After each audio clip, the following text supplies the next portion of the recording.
Muhamedi luftoi për lirinë e Kosovës, nuk ishte vetëm i familjes Lika. Ishte vllau jonë dhe si të tillë e kemi përjetuar me pikëllim edhe ndarjen e tij nga jeta. Lavdi jetës edhe veprës së Muhamedit dhe vendim shumë i drejtë, shumë i mirë, që po varroset pikërisht këtu ku janë dëshmorët, sepse Zoti deshti që ai të mbijetonte në luftë, por në çdo sekond ka mujt me qenë bashkë me shokët e tij, të cilët ranë dëshmor edhe u flijuan për Kosovën. Ripërsërisim thirrjen tonë kolektive ndaj dorasit apo dorasëve që të dorëzohet. Muhamedi do të mbetet një figurë e rëndësishme e historisë së policisë Kosovës. Neve na është vrarë liria. Prandaj ne nuk mund të jemi të qetë, nuk mund të ndihemi mirë, derisa aktorët e këtij krimi makabër nuk dalin para drejtësisë. Sot është një ditë e rëndë për gjithë ne, nga se humbëm një shok, një koleg, një jetor, një bashkëtar. Ai u vra pabesisht në orët e vona të mbrëmjes së djeshme nga një dorë e zezë, nga një dorë e ligë, e cila duke shtënë mbi Muhamedin e ka drejtuar armën kundër vetë shtetit tonë, kundër Republikës Kosovës, e cila për të bërë është derdhur shumë gjak i dëshmorëve të ushtrisë shërimtare të Kosovës, janë dhënë gjymtyrë të invalidëve të ushtrisë shërimtare të Kosovës, është dhënë gjithaj mundi veteranëve të ushtrisë sonë të lavdishme të shërimtare të Kosovës, njërin nga të cilët ishte edhe vetë Muhamet Lika. Kur ishte thirrja më e rëndësishme e atë dheut tonë për liri, Muhamedi nuk kurseu asgjë dhe si mira djem e vajza më të mira që i kishte kombi ynë, ju përgjigjen momentit më të rëndësishëm të atë dheut dhe i dolën zot atë dheut tonë. 22 vite Muhamedi ishte në shërbim të policisë së Republikës Kosovës, që është shtylla jonë kurrizore, shtylla kurrizore e sigurisë të qytetarëve, të popullit tonë. Dhe shkoi në mshim duke u bashkuar edhe 23 kolegëve të tij, të rënë deri sot prej çlirimit të Kosovës, kolegëve të tij të rënë në detyrë, të rënë gjatë shërbimit, duke i shërbyer popullit tonë. Bëj thirrje që ky rast, ky atentat mbi shtetin e Kosovës të zbardhet sa më shpejt. Dhe kriminalët duhet me marrë përgjigjen më tashpër. Përgjigjen e merituar. E përgjigja e merituar është që ata të kapen sa më shpejt, gjykohen dhe ta marrin dënimin e merituar. Muhamedi luftoi për lirinë e Kosovës, nuk ishte vetëm i familjes Lika. Ishte vllau jonë dhe si të tillë e kemi përjetuar me pikëllim edhe ndarjen e tij nga jeta.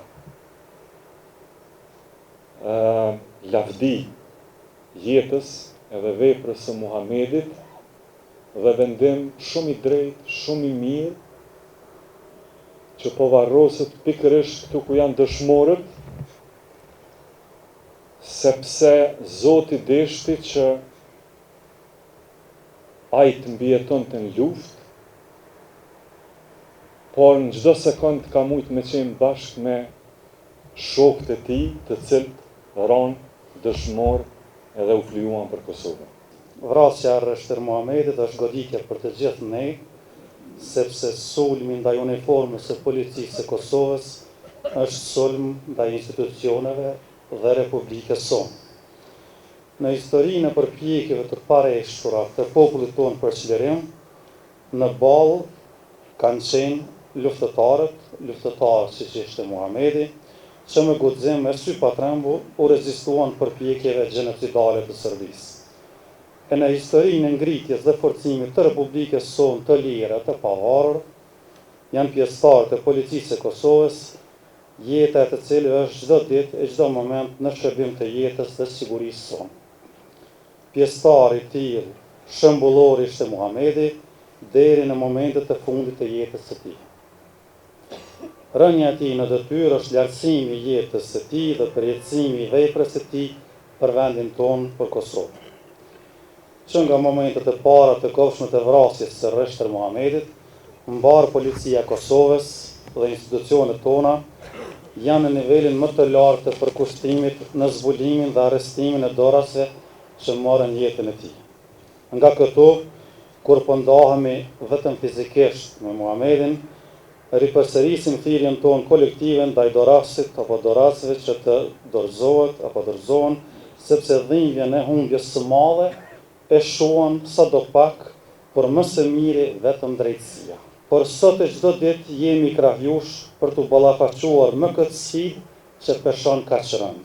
Në këtë moment të dhimbshëm, ne, policia e Kosovës, humbëm një vëlla, një koleg dhe një mik të besuar. Vdekja e hershme në rrethona tragjike na trishton të gjithëve. Por duhet kujtojmë se Muhamedi do të mbetet një figurë e rëndësishme e historisë policisë Kosovës, nëse bashku me institucionet tjera të sigurisë do të bëjmë çmos që kryerësit e këtij krimi makabër të kapen sa më shpejt. Sot jemi trishtuar kur morëm lajmin se është vrarë luftëtari i lirisë. Ai që la rinin, ai i cili gjithçka vuri në shërbim të atë zot. Brom, neve na është vrarë liria. Prandaj, ne nuk mund të jemi të qetë, nuk mund të ndihemi mirë, derisa aktorët e këtij krimi makabër nuk dalin para drejtësisë. Sot u lënduan qytetarët e vendit tim, sot u godit institucionet lokale, u goditën institucionet qendrore, u goditën institucionet e drejtësisë, u godit paqja dhe qetësia të cilën ata ne kemi. Prandaj nga këtu ftoj qytetarët e vendit tim që të bashkëpunojmë në organet e drejtësisë dhe prokurisë që sa më shpejt që është e mundur që autorët e krimit dalin para drejtësisë të marrin dënimin e merituar. Sot është një ditë e rëndë për gjithë ne, nga se humbëm një shok, një bashkoleg, një epror, një bashkëtar. Një njeri që do të mbetet gjithmonë në zemrat tona. Është e vështirë të gjejmë fjalë që mund të përshkruajë dhimbjen dhe humbjen që ndjejmë për ta. Por në të njëjtën kohë duam të kujtojmë me dashuri dhe respekt gjithçka që ka dhënë Muhamedi gjatë jetës së tij. Në prill të vitit 1998 rreshtohet në radhët e Ushtrisë Shqiptare të Kosovës. Ishte ushtar i dalluar, i respektuar, vigilent dhe i përkushuar ndër detyrave që merrten nga udhëheqësit e Ushtrisë Shqiptare të Kosovës. Pas përfundimit të luftës në Kosovë, Muhamedi nuk u ndal, sepse kishte një mision dhe ai ishte që ta ndërtojë Kosovën. Ai punësohet në policinë e Kosovës, ku dha një kontribut normal në ruajtjen e rendit dhe ligjit, deri në 1 prill 2025, ku dhe u qëllua marrëzjarri derisa ishte duke kthyer nga puna në shtëpi. Në emër të familjes, kërkojmë zvarrjen e këtij rasti